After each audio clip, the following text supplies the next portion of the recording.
for life. And it keeps you from moving on. It keeps you from making the right decisions about that same thing. So for me, we need to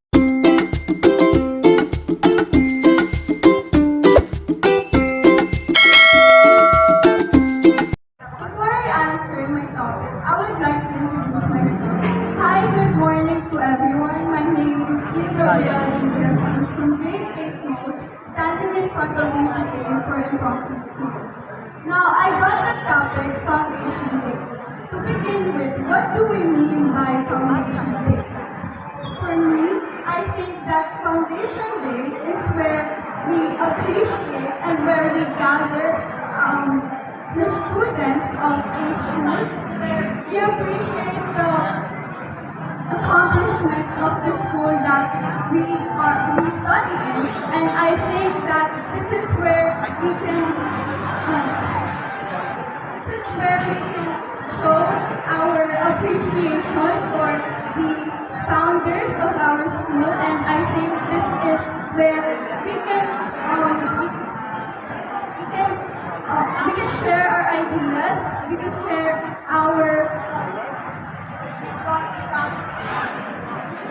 this is Foundation Day is where we can share memories with each other through the events that are made up during Foundation Day, and I think this is where we can treasure all the opinion. This topic talks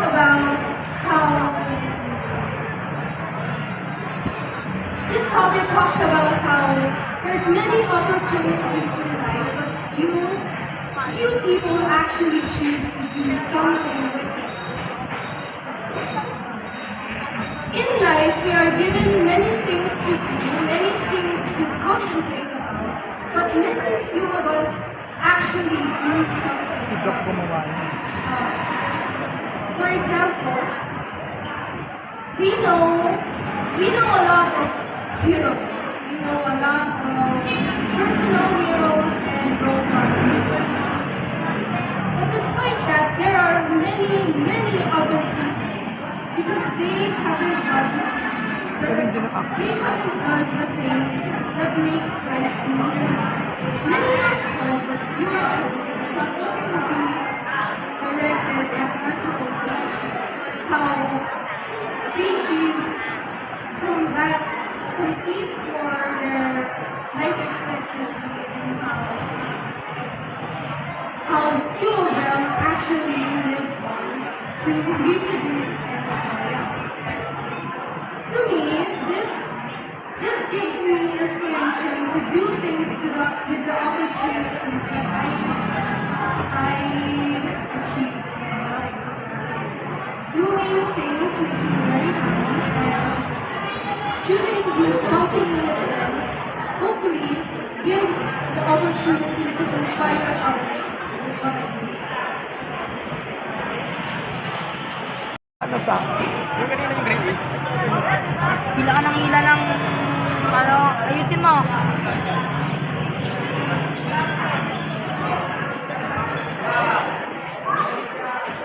Hello. Hila kasi siya ng hila, bumaba tuloy. Alright, hands up.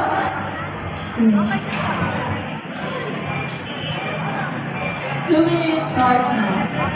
As you guys heard, the topic that I got was Valentine's Day.